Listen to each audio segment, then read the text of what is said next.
It's all about the game and how you play it. It's all about control and if you can take it. All about your debt and if you can pay it. It's all about the game and who's gonna have a good feud with it. That's a game not everyone that played was able to win. Not every Triple H rivalry was a banger, but when Triple H was on his game, he was able to create some of the most memorable moments, matches, and rivalries in WWE history. And the latter of which is what we will be talking about today, Triple H and everyone who ever sat down to play a great game with him. It has always been a risk to go into an extended feud with Big Trips, given his affinity for not always doing what was best for business at the time, so to Booker T I say sorry, you will not be featured here today, but to those who do, congratulations, you've won the game of life. I'm Tempest hailing from partsFUNknown, and these are the 10 greatest rivals of Triple H's career. But before we get on with this list, make sure you like, subscribe, and enable notifications to always on so you never miss another list just like it. And make sure you check out the ever-growing list of superstars who we have covered in our greatest rivals sub-series of lists.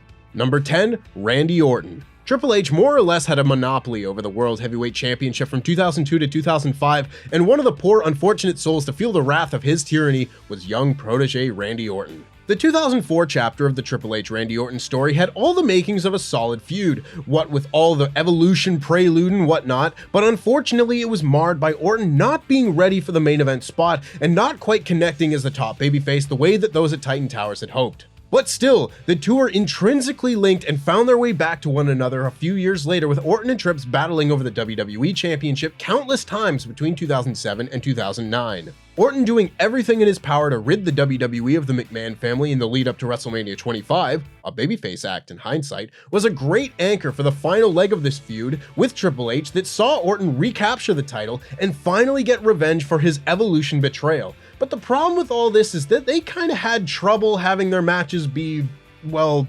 good. Their last man standing match at No Mercy 2007 is the only one I've ever wanted to go back and rewatch, and that low batting average puts Orton down here at number 10.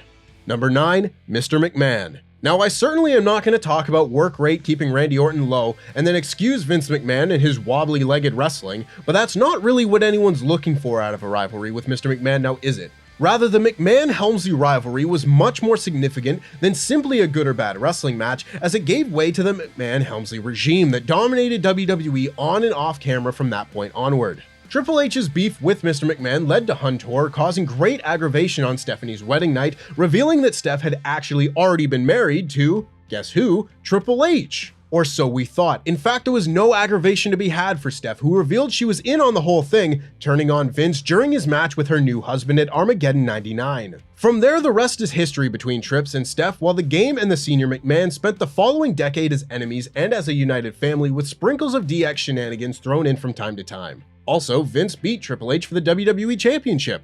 What a footnote that one is, my god. Number 8, Kurt Angle.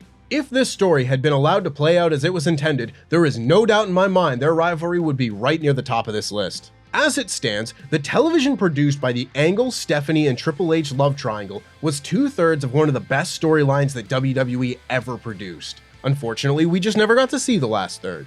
Everyone played their parts to perfection. Angle, the sleazy friend just waiting for his chance to get the girl, Stephanie, the naive partner, and Triple H, the jealous egomaniac. Triple H may have played that role a little too well in the end, getting the story nixed by saying it was unrealistic that Stephanie would leave him for Kurt. Allow me to count the lines on my brain as my eyes roll all the way back in my skull. 2000 was the best year of Triple H's career, and you will hear more about that in a little bit, but his feud with Angle was filled with great matches, great segments, and the kind of moments that kept you wanting to tune into the next show, with WWE at the highest point in its attention to continuity.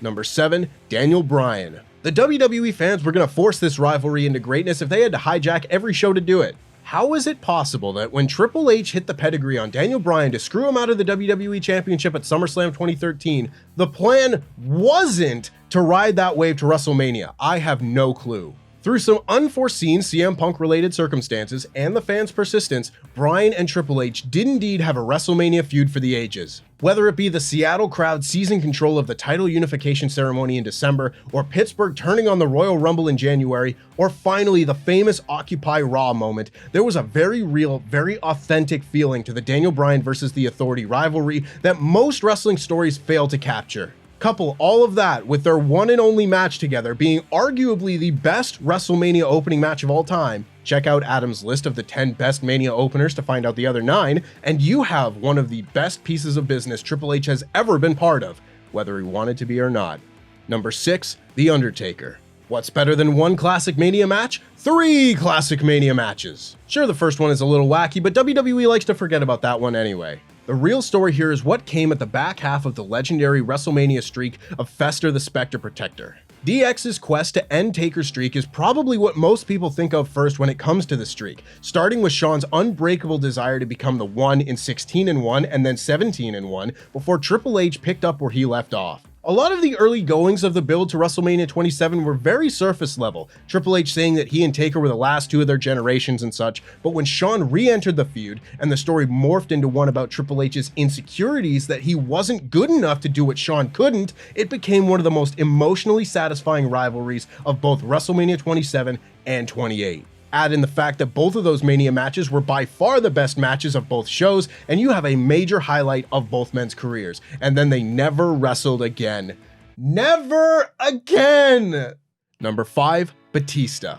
WWE may as well have used Will-O-Wisp on Batista because this was one of the best slow burn stories they ever created. Few WWE stories have ever given their audience a better reason to stay tuned every single week than this one. Each and every week, fans watched to see if that would finally be the week that Batista would have had enough of Triple H's orders, building to the perfect crescendo after Triple H chose not to save Batista in the Elimination Chamber, after Batista won the Royal Rumble, after Batista overheard Triple H talking mad shit backstage with one of the great Raw moments of all time, with Mr. Hinks himself giving his Evolution running mates the big thumbs down and putting Trips through a table and announcing his intention to wrestle him at WrestleMania 21. Granted, Triple H and Batista don't have the highest batting average of great matches together. Their matches at WrestleMania 21, at Backlash 05, and WrestleMania 35 top out at just fine, but the exception to that rule was their Hell in a Cell match at Vengeance 2005. Batista stepping into Triple H's dominion and walking out victorious. One of the best Hell in a Cell matches ever, one of Triple H's best matches, one of Batista's best matches, and one of the most satisfying conclusions to a story in WWE history. Number 4, Shawn Michaels. Triple H and Shawn Michaels have had a lot of matches against one another. A lot. They feuded on and off for 2 years during the early 2000s, and while some of their matches were fantastic, such as their unsanctioned match at SummerSlam 2002 and their draw on the final Raw of 2003, and some of their matches were incredibly self-indulgent, such as their 3 Stages of Hell match at Armageddon 02, or their Hell in a Cell match at Bad Blood 04, it is absolutely undeniable that there is no one in WWE history more closely associated with Triple H inside the ring than Shawn Michaels. The checkered past tying them together because of their time in DX made their most heated rivalries that much more personal, and it made it all the more gratifying when they finally reunited in 2006. What you or I may think of all the DX reunions aside, that first pop when they came together to stop Dolph and his Zigglers is explosive. They may not have been the other's best opponent, they may not have been the other's best tag team partner, but there have been few to have a bigger impact on the other's career than Shawn Michaels and Triple H. Number 3, Steve Austin. Imagine the world in which the phenomenal rivalry between Steve Austin and Triple H actually went to the driver and not the accomplice. Imagine the world in which this rivalry was instead reserved for the men who did it for The Rock, Rikishi.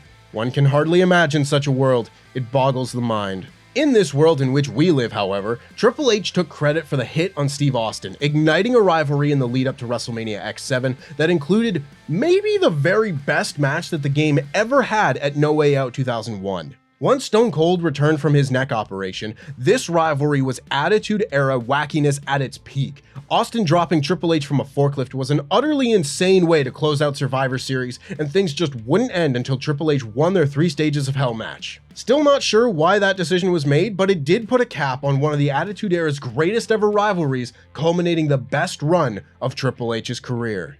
Number 2, The Rock. WWE choosing not to main event WrestleMania with Triple H versus The Rock will forever drive me to my wit's end. That annoying detail aside, this was really where Triple H's 2000 was solidified as the year he came into his own as a main event talent. With Steve Austin out of action, there was a gaping hole at the top of WWE's roster. With The Rock turning babyface to make up for it, who else would play opposite to The Rock than Triple H? They had the match they should have had at WrestleMania 2000 at Backlash a month later before trading the belt throughout the spring and summer. Triple H was on fire at the time, and it is no coincidence that much of this list comes from this time period. His matches were at their best thanks to a stacked mid-card, and this is when WWE had its best ever main event scene, highlighted most of all by Austin and Rock. Yeah, Triple H would still do whatever he could to make himself look as good as possible, but The Rock played the part of the rival better than almost anyone. He could talk shit to Triple H on the mic like few others were ever allowed to do, and he could back it up in the ring. That doesn't even take into account their excellent work over the Intercontinental Championship when they were both on the come-up either. Whether it be their ladder match at SummerSlam 98 or their classic at Backlash 2000, their chemistry was always off the charts, with The Rock bringing the best out of Triple H like no one else could. Well, almost no one. Number 1, Mick Foley. In terms of the most important rivalries in the career of Triple H, no one has made more of an impact than Mick Foley Bang Bang. When Triple H needed to get his groove back after the curtain call, the person at the heart of each of his key moments was the glue that held the Attitude Era together, Cactus Dude Mick Mankind Foley Love Jack. When Triple H won the King of the Ring in 1997, he did it by beating Mankind. When Triple H tore the house down in Madison Square Garden on Raw, he did it by battling the returning Cactus Jack. And when Triple H needed to cement his place among the main event scene at the beginning of 2000, he did it by having the best feud of his career, defending the WWF Championship against Cactus Jack in 2 ultra-memorable matches. First in a street fight at the Royal Rumble, once again inside MSG, and again inside Hell in a Cell at No Way Out. The street fight is many people's favorite Triple H match of all time, mine included, because of just how much it did for Triple H's career. Having that definitive title defense in an all-time classic match in a brutally violent hardcore match proved to the audience that the game was not one to be played by the faint of heart. You'd be better off playing one of the dozen games I've sneakily worked into this list. These lists have always been meant to highlight the most meaningful rivalries in the careers of their subjects, and in this case there is no doubt that that distinction falls to Mrs. Foley's baby boy.